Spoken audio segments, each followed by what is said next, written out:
Sejak tahun 2008, Kota Belud bernasib baik kerana telah mendapat perhatian yang khusus daripada Kerajaan Persekutuan. Kita mendapat sejak tahun 2008 hampir 1 bilion ringgit jumlah pembangunan yang telah dibawa oleh kerajaan ke Parlimen Kota Belud. 1 bilion itu satu jumlah yang besar. Kerajaan telah membelanjakan duit yang banyak untuk menaik tarafkan kehidupan dan pendapatan rakyat, terutamanya dalam jelapang padi. Sebab Kota Belud ini adalah jelapang padi. Jelapang padi, dan kemudian kita buat program besar-besaran, apa yang dipanggil program agropolitan, di mana agropolitan ini kita bangunkan tanah dan kita minta pindahkan orang-orang miskin ke dalam skim itu, dan skim ini dianggap boleh menaikkan pendapatan mereka, dan mereka sekurang-kurangnya boleh keluar daripada kepompong kemiskinan. Kemudian Kota Belud ini pula dianugerahkan dengan pantai yang cantik. Jadi kita ada satu program pembangunan yang berteraskan pelancongan, di mana kita akan membawa hotel-hotel 5 bintang dan sebagainya. Kemudian satu lagi kekuatan Kota Belud ini yang bakal kita ambil perhatian ialah kedudukan Kota Belud sekarang ini adalah dekat dengan telaga-telaga minyak baru yang teroka yang dijumpai oleh Petronas. Baru-baru ini kerajaan telah mengumumkan beberapa telaga baru Petronas yang mempunyai reserve yang begitu besar, dan kedudukan telaga-telaga minyak ini adalah di atas apa dipanggil pantai barat utara. Maknanya jauh sikit daripada Labuan, sedangkan Labuan adalah pusat industri minyak dan gas. Jadi besar kemungkinan, dan saya telah pun mendapat taklimat bahawa syarikat-syarikat gergasi petroleum termasuk Petronas yang akan meneroka dan akan beroperasi di telaga-telaga besar ini terpaksa mencari satu lokasi yang sesuai untuk dijadikan hub, sekurang-kurangnya untuk engineering, maknanya membaiki welding dan membawa barang-barang peralatan yang besar. Kalau daripada Labuan agak jauh. Jadi kalau dilihat di kawasan yang dekat dengan pesisiran pantai ini ialah Tuaran, Kota Belud dan Kota Marudu dan juga Kudat. Ada 4 parlimen. Tetapi kita bernasib baik kerana kita sudah mempunyai satu pelabuhan di mana dipanggil Kuala Abai, di Teluk Kuala Abai, di mana kita sudah ada satu jetty yang digunakan dulu untuk mengeksport tembaga daripada Lombong Mamut Copper Mine. Jadi dermaga itu sudah ada.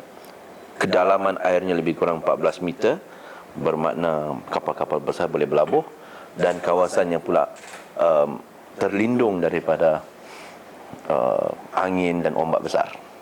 Jadi ini perancangan besar kita untuk Kota Belud, dan kalau ini nanti jadi kenyataan, saya kira orang-orang Kota Belud tidak perlu lagi pergi ke Kuala Lumpur, ke Kota Kinabalu untuk mencari pekerjaan. Kita akan dapat mampu menyediakan peluang pekerjaan dan akan dapat menjana ekonomi dalaman Kota Belud itu sendiri. Saya kira di Kota Belud, antara masalah utama pembangkang ialah mereka tidak konsisten. Saya tidak melihat mereka turun ke bawah. Hanya pada waktu inilah, dekat-dekat pilihan raya ini, mereka berkokok sedikit. Tetapi sepanjang 4 tahun ini, yang turun ke bawah apabila ada orang meninggal, ada orang yang susah, jalan terputus dan sebagainya, itu adalah kerja wakil-wakil rakyat dan juga pegawai-pegawai mereka. Jadi orang kampung tidak melihat mereka ini timbul sewaktu tahun-tahun yang tidak ada pilihan raya. Sekarang pilihan raya ini, mereka sekarang ini berlumba-lumba untuk menonjolkan diri mereka, dan orang kampung rasa mereka ini hipokrit dan tidak mempunyai keupayaan untuk menjadi pemimpin di Kota Belud ini. Saya kira itu satu. Yang keduanya ialah trend. Kota Belud mesti diingat adalah tempat lahirnya UMNO di negeri Sabah, Kota Belud. Tempat lahirnya negeri Sabah. Jadi di Sabah. Jadi saya kira orang Kota Belud ini mempunyai hubungan yang mantap dengan Kota Belud, dengan UMNO. So, di situlah lahirnya wakil rakyat UMNO yang pertama, almarhum Tun Datuk Mustafa, dan di situlah kursi pertama UMNO di Parlimen Kota Belud itu. Dan saya kira itu akan menjadi satu perhitungan kepada mereka juga. Setelah tahun 2008, saya kira ledakan maklumat berlaku di negara kita melalui Facebook, Twitter, laman-laman blog dan sebagainya. Itu saya tidak ada masalah. Cuma saya ingin ingatkan generasi muda, kerana saya dulu juga pemimpin pemuda. Dulu kita selalu komplain, mengadu bahawa kita tidak mendapat maklumat yang cukup untuk membuat keputusan dalam pilihan raya, dalam menentukan kerajaan dan sebagainya. Kita mengatakan bahawa maklumat tak cukup, hanya dikongkong oleh kerajaan. Jadi kita pun mengadu kita tak cukup maklumat.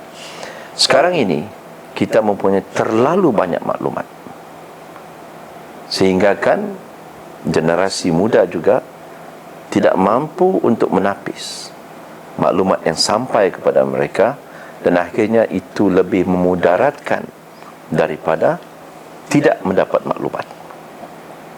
Sebab itu saya ingin syorkan kepada golongan muda, kita faham sekarang ini zaman teknologi, zaman informasi. Tak apa kalau dulu Menteri Penerangan ada di rumah yang mengatakan apa yang boleh dilihat, apa yang tak boleh dilihat melalui tapisan TV dan radio. Tapi sekarang ini yang membuat tapisan itu adalah diri kita sendiri. Dan kita mesti bertanggungjawab sebagai warga negara Malaysia, warga negara Sabah dan warga Kota Belud untuk menapis sendiri sama ada maklumat yang kita terima itu adalah fitnah, tuduhan yang tidak berasas, ataupun kenyataan-kenyataan yang tidak bertanggungjawab ataupun berat sebelah.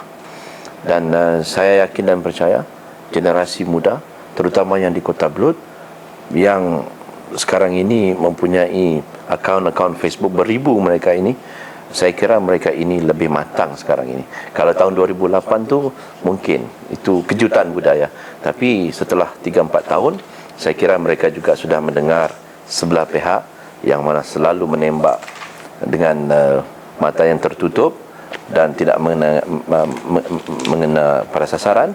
Mereka ini akan dapat menapis maklumat ini. Itu pandangan saya, dan saya berharap sangatlah generasi muda ini yang ada di negara kita ini harus melihat secara keseluruhan.